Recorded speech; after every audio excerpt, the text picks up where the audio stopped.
metros, é alto. Boa tarde a todos. Eu vou falar hoje sobre o capítulo 8 do Evangelho. Bem-aventurados os que têm puro coração. Escolhi o item 18, que é deixai que venham a mim as criancinhas.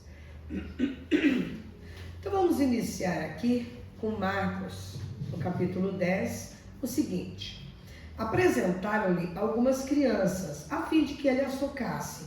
E como seus discípulos afastassem com palavras ásperas as que lhe eram apresentadas, Jesus zangou-se e lhes disse: deixai que venham a mim as criancinhas, e não as impeçais, porquanto o reino dos céus é para os que se lhes assemelham. Aquele que não receber o reino de Deus como uma criança, nele não entrará. Desculpa, porque eu estou um pouco rouca.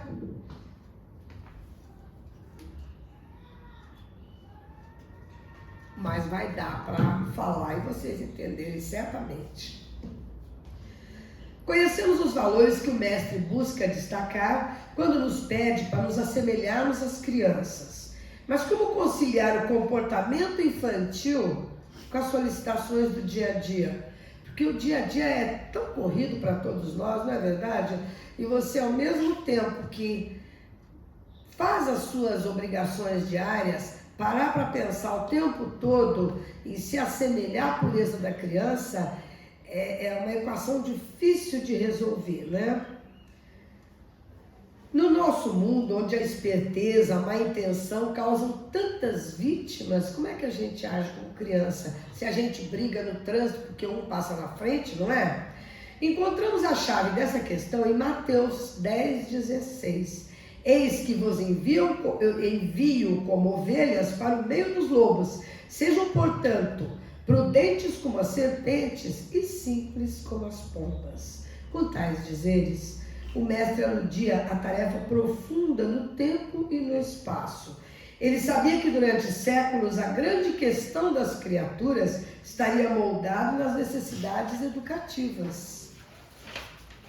Como não educar? Organizemos o nosso lar de forma de formar o coração e o caráter, e a escola que ilumina o raciocínio. É dentro de casa que nós formamos o caráter da criança. É desde pequenininho que a gente direciona para o caminho do bem. Depois a escola faz a complementação, né? Ela vai iluminar o raciocínio e dar condições, vai dar as ferramentas para que o ser humano se desenvolva naturalmente. Estejamos atentos de que educar não se resume apenas a abrigo e alimentação. Porque, na verdade, nós ainda temos muitas famílias que criam os filhos dando a comida e dando o agasalho. E deixa livre à vontade. Nós sabemos que tipo de sociedade nós estamos criando atualmente, não é verdade? Com tantos pais irresponsáveis achando que o alimento e o abrigo é suficiente. A educação sendo deixada de lado, principalmente a educação cristã, a educação, a evangelização, que tanta necessidade traz para a criança, que é tão necessária para a formação do caráter, né? Nós precisamos desse direcionamento e, infelizmente, hoje em dia, parece que ser religioso está um pouco fora de moda, né? A pureza de coração é inseparável da simplicidade e da humildade. Por isso é que Jesus toma a infância como emblema dessa pureza e dessa humildade. Realmente essa comparação, comparar a gente com as crianças, com a pureza da alma, né? Poderia não ser justa se nós levarmos em consideração que o espírito da criança é muito antigo. Ele só está revestido desse corpo infantil, mas é um espírito imortal como todos nós, né? E que traz, renascendo para esta vida presente, as imperfeições de que não tenha conseguido se despojar ainda, porque afinal, a cada encarnação nós nos despojamos de algum defeito, não é verdade? Então a criança, quando vem, ela habita um corpo infantil, mas é o espírito eterno, trazendo todas as máculas, né, de outras encarnações, estando aqui exatamente para se despojar de alguns defeitos. Às vezes a gente consegue se despojar de alguns, mas olha, nós temos muitas encarnações para podermos chegar a tirar alguns dos nossos defeitos, que eles são arraigados, né? A gente gosta deles.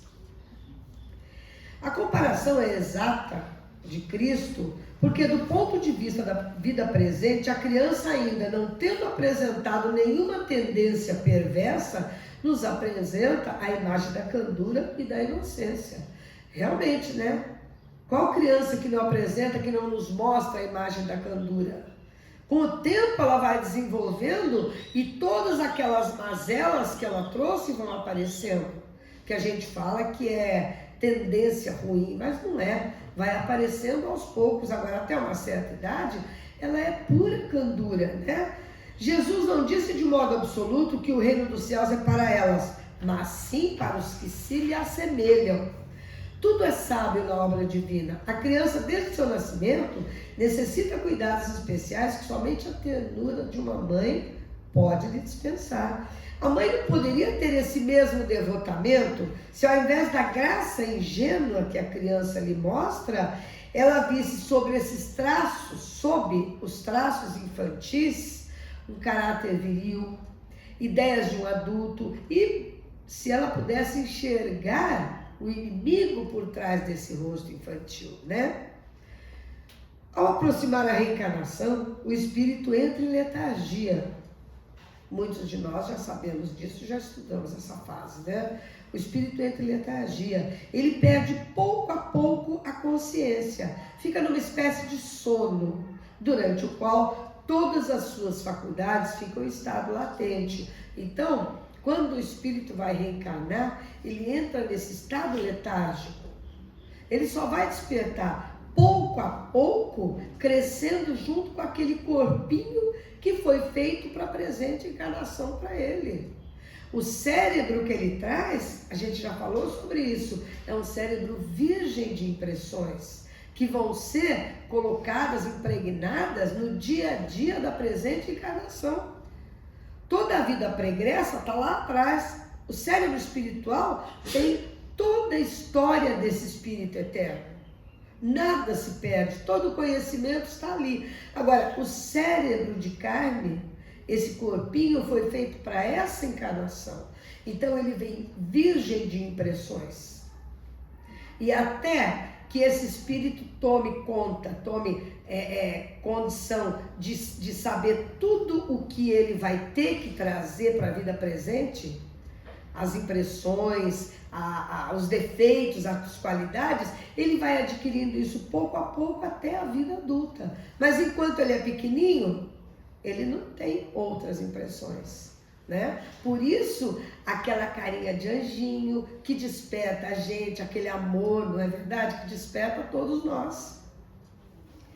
Esse estado de transição, essa latência que tem quando a criança está entrando para a reencarnação, para se reencarnar, é necessário para que o espírito tenha um novo ponto de partida e para que esqueça em sua nova existência tudo aquilo que a possa entravar. Eu não posso ocupar um novo corpo, uma nova vida, trazendo lembranças da vida passada, porque eu vou estar numa vida de relação. Eu vou encontrar amigos e inimigos, muitos deles em forma de parentes, meu marido, meus filhos, parentes muito próximos. Então, se eu trouxer lembranças de vidas anteriores, desculpa, eu não vou conseguir desempenhar a minha missão nessa encarnação. Não vou. Como eu já disse, está aqui, como é que eu vou embalar?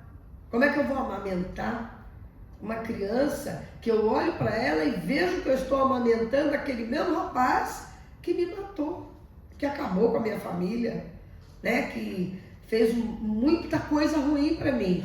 Então, é necessário que eu venha sem recordações anteriores. Para isso, a bondade divina nos traz esse esquecimento temporário, né? A partir do nascimento, as ideias tomam gradualmente impulso à medida que os órgãos vão se desenvolvendo. Então, nós temos um período que a gente vai devagar, vamos dizer, tomar a frente da nossa vida, tomar a direção da presente encarnação.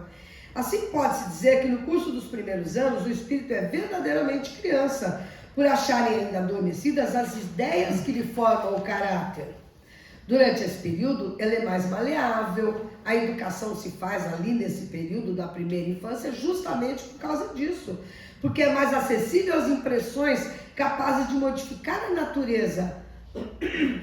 Então, se eu tenho muitas tendências ruins da última encarnação, eu tenho pais nessa que vão me direcionar para o bem. Talvez eu até caia novamente, mas pelo menos eu vou ter esse direcionamento que foi feito na época certa, na época da infância, né? O período da infância possibilita que os pais tenham maiores e melhores oportunidades de incutir nos filhos bons hábitos. É o que a gente tenta fazer com eles, não é verdade? O espírito, pois, enverga temporariamente a túnica da inocência. E assim Jesus está com a verdade, quando toma a criança como símbolo da pureza e da simplicidade. Então, nesse mundo de tantas incertezas, como é que a gente pode se assemelhar às crianças? Se é como eu disse, o nosso dia a dia é tão atribulado, a gente briga no trânsito, briga em todo lugar, como a gente vai se assemelhar? A pureza, a candura da criança, né? Nos instruindo e guardando prudência. Aprendamos com as crianças a arte de viver. Nós podemos ter alegria. Todo dia é dia de ser feliz. Não buscando o impossível, mas o que temos à nossa volta. O dia de ser feliz, gente, é hoje. Não pode deixar a alegria para amanhã. Vamos ser felizes com o que nós temos à nossa volta, que nós temos às nossas mãos. Não vamos procurar o impossível. Simplicidade. A criança é simples. Dispondo do básico, a criança da comunidade é tão feliz quanto a criança do condomínio de luxo. Não é verdade? Quem faz a discriminação? São os pais, não os filhos, nunca. A criança, qualquer amiguinho que ela goste, ela não vai perguntar a cor, o sexo, a idade, o tamanho e a condição social, não. Ela gosta de graça. A gente vê na escola nossos filhos, nossos netos, não é verdade? Gostam dos amigos pelo que os amigos são, não pelo que os amigos têm ou que trazem, né? A criança não tem preconceito. Amigo é amigo. Pobre, rico, branco, preto, gordo, magro, todos brincam, ensinam e aprendem. Eu não conheço uma criança que tem preconceito. Eu não conheço. Então a gente já viu que o Cristo estava certo quando colocou essa frase, né, de que a gente tem que se assemelhar à criança. Humildade sempre. Ora eu ensino, ora eu aprendo. Ninguém é melhor ou pior. Os melhores são aqueles que querem sempre brincar cheios de alegria. Festejar a vida. A vida é um canto de alegria, com manhãs de muitas promessas, com tardes cheias de atividade, com noites de cansaço. Como é bom quando a gente leva a criança brinca na piscina o dia todo no verão, não é? Chega à noite, 7 horas da noite, para jantar é triste, porque já quer cair em cima do prato, dormindo, né? Então, é a simplicidade da vida. Noites de cansaço, reflexão e lembranças felizes na volta para casa. Gratidão sempre a todas as bênçãos que nos cercam. Gratidão ao Divino Mestre que nos concedeu a bênção do recomeço sempre. Muito obrigada.